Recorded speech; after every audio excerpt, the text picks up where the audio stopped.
Top 5 news this week, February 8 to 14. Number 5, weak daw ang mga kabataan ngayon, sabi ni Senator Robin Padilla. Ang mga bata po ngayon, sad to say, huwag kayong magagalit sa akin. Ako, maraming batang magagalit siguro, pero pasensya na kayo. You are weak. Hindi kayo katulad nung panahon namin na hindi kami iyakin. Nung panahon namin, hindi uso yung salitang depression. Hindi ko nga alam yun kung ano yung depression. Ngayon, batang maliit, sasabihin, I'm depressed. Umani ng batikos kaliwat kanan tong mga sinabi niya. Isa na sa mga nag-react ay si Kim Atienza, who recently lost his daughter Eman to a mental health battle. It's not that simple, Mr. Senator, sabi niya. A little kindness and understanding goes a long way. Dagdag lang din namin yung context ni Padilla ha. Bad boy ang bansag sa kanya nung kasikatan niya bilang artista noong 1990s. Umamin siya na gumagamit siya noon ng illegal na droga. Nahuli siya at na-convict for illegal possession of firearms noong 1994. 4 years siyang nakulong sa bilibid. Na-conditional pardon siya ni President Fidel Ramos noong 1998 at na-full pardon ni President Rodrigo Duterte nitong 2016. That's why na-restore yung political rights niya at nakatakbo at nanalong senador noong 2022.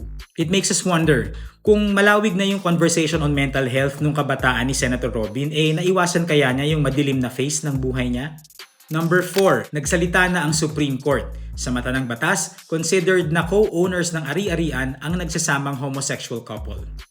Kailangan lang daw na may patunay o katibayan ang mga couple na pareho silang may kontribusyon sa pagbili ng assets in question. Sabi ni Senior Associate Justice Marvic Leonen, kailangan daw maging mature ang interpretasyon ng mga batas ng bansa.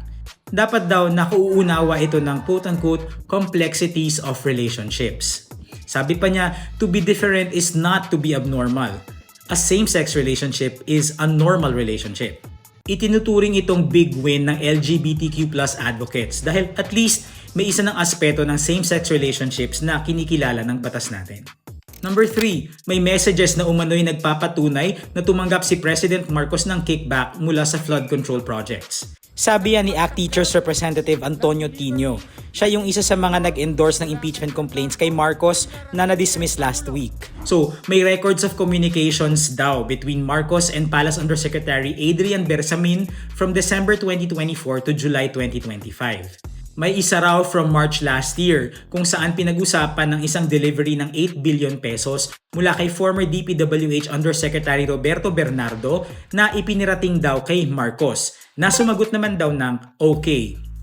Now remember, sa isa sa mga Senate hearing last year, inamin ni Bernardo na naghatid daw siya ng 8 billion pesos kina Bersamin at nooy DepEd Undersecretary Trigib Olivar. Sabi ni Tino, may isa pang message from last July kung saan sinabi ni Bersamin na may delivery siyang 2 billion pesos para kay Marcos sa Nara residence sa Forbes Park. Sumagot daw si Marcos na sasabihan niya si June Baris na lumalabas ay minsang naging head of security niya.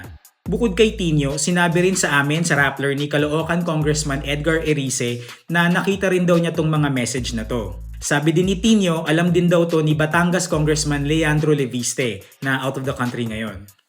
Pero take note, walang inilabas na screenshot tong mga mambabatas na to. At kami rin sa Rappler, wala pa kami nakakalap na kopya nitong mga alleged messages. We are reporting it dahil 2 congressman ang nagsabi nito on record. Tugma din ito dun sa sinabi ni Zaldico na binigyan daw siya dati ni Bersamin ng listahan ng projects worth 100 billion pesos na gusto raw ni Marcos ipa-insert sa national budget. Pero kung talagang kasabwat ang Pangulo sa flood control corruption, well, we'll need to wait out 1 year bago siya maasunto dahil sa immunity na nakuha niya sa pagkakadismiss ng impeachment complaints laban sa kanya. What luck? Of course, Malacanang says baseless daw ang mga paratang na to. Number 2, ang so-called Chinators at ang blacklisted officials ng Kalayaan Island Group sa West Philippine Sea. So binlacklist ng China ang local officials ng Kalayaan Municipality sa Palawan which includes Pag-asa Island. Bakit? Kasi dineclare nilang persona non grata si Chinese Ambassador Jing Quan at isa pang opisyal ng Chinese Embassy. Bakit? Kasi binabastos umano nitong Chinese diplomats na to ang mga opisyalis natin katulad ni na Commodore J. Tariela ng Coast Guard at Senators Risa Ontiveros, Kiko Pangilinan at Erwin Tulfo. This goes back to those caricatures ni Chinese President Xi Jinping na ginamit ni Tariela sa isang lecture late last year. In a nutshell, the debate goes, on one side, senators like Rodante Marcoleta and Alan Peter Cayetano are saying, bakit daw natin hinahayaang bastusin ng isang uniformed officer natin ang leader ng China? Lalo lang daw natin sila pinoprovoke, lalo lang daw tayong aapihin ng China. Sa kabilang panig naman, sabi ni Pangilinan, bakit naman mga senador pa ng Pilipinas ang nagtatanggol sa mga interes ng China? At bakit feelings pa ng China ang aalalahanin natin, gayong inaagawan nila tayo ng teritoryo at resources? So here's a short excerpt of that debate. Dito naman tayo sa atin, Mr. President. Suportahan naman natin yung ating Coast Guard. Sila ang tumataya dyan eh. At suportahan natin ang DND at ang ating men in uniform. Yun ang ating Mr. President. kagustuhan para maipasa itong resolusyon na ito that we stand behind our men in uniform. We oppose and we condemn the lies, the disinformation, and the maligning being undertaken by China against the senators, against congressmen, against our men in uniform. Mr. President, ganun lang kasimple ito. Hindi na dapat pinahaba pa at pinatatagal pa to, Mr. President. Mr. President, that's his opinion that hindi to pwedeng pahabain. This affects OFWs. This affects our ailing economy. This affects our being a Christian nation. This affects moral ascendancy. Hindi mo pwedeng sabihin dahil mali kayo, mali na rin gagawin ko. In the end, ipinasa ng majority sa Senate ang resolution condemning the Chinese embassy for these statements. As for the Kalayaan officials, bawal na sila pumunta ng mainland China, Hong Kong at Macau. Sabi ni Vice Mayor MP Albaida ng Kalayaan, okay lang daw.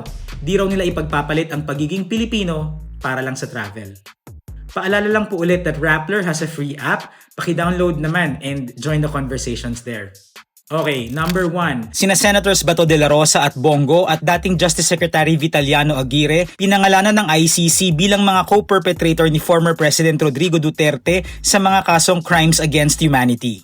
Hindi lang sila, kasama rin ang mga dating PNP chief na sina Oscar Albayalde, Vicente Danao at ang yumaong si Camilo Cascolan, si dating NBI chief Dante Gueran at si dating PIDEA chief Isidro La Peña. May kinalaman to sa mga pagpatay both nung mayor si Duterte ng Davao City at saka nung presidente na siya. Human rights advocates estimate na aabot ng 30,000 ang mga pinaslang sa war on drugs nung presidente siya from 2016 to 2022.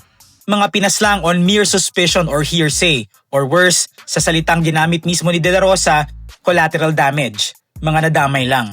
So magkaka-arrest warrant din ba tong mga to? Likely, sabi ni ICC Accredited Assistant to Counsel na si Ross Tugade sa Rappler. We will also see kung magko-cooperate din ang gobyerno natin this time, gaya nung inaresto via Interpol si Duterte noong March last year. Si De La Rosa nga hindi na pumapasok sa trabaho niya sa Senate mula late last year nung nagkaalingas-ngas na may arrest warrant na siya from ICC. By the way, pre-trial hearing ni Duterte from February 23 to 27. Watch it here on Rappler. Okay, that's it. See you again next week.